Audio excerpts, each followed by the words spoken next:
Have any of you guys ever been to Jesus Camp, also known as Christian Summer Camp? Because I have.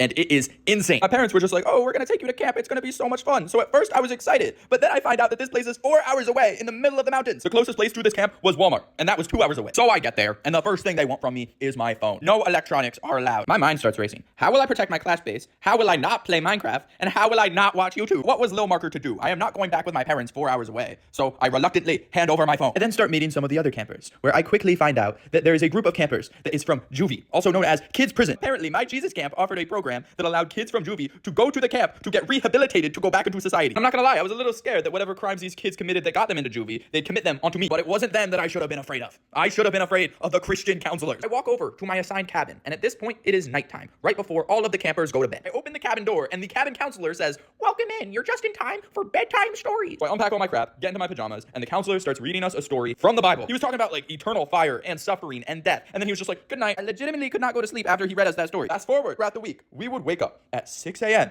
every single day and stand in a circle around a 12-foot tall cross and sing a Jesus song. After that, we'd go off to our one fun activity of the day, like dodgeball or soccer or canoeing.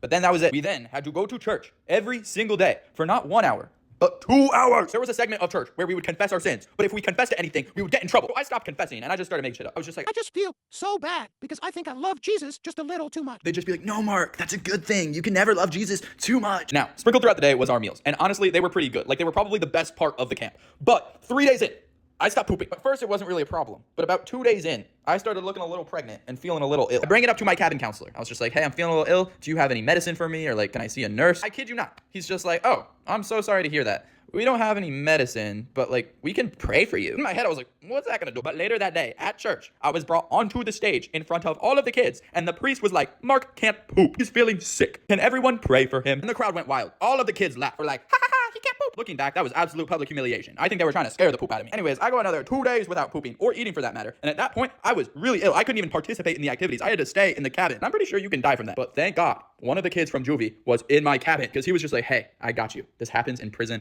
all the time. He was just like, next time we're in the dining hall, mix orange juice and oil and drink it. It will clear out everything. And honestly, I thought he was joking because at the time I thought that combo was just so weird, but I was desperate. I didn't have many options other than prayer. So I did it. Went to dinner, got some orange juice, went to the salad bar, mixed some olive oil into it, and I drank it. Absolutely disgusting. But a couple hours later, my system started working again. And I was clogged up for so long, I legitimately feel like that is what birthing a child is like. Thank God for that kid from Juvie, because if it wasn't for him, I probably would not be here to tell you guys this story. But yeah, I had another week after that, and it was absolute hell. Now, I'm not trying to say all Christian summer camps are bad. I've been to good ones as a child. I'm just saying this one was bad.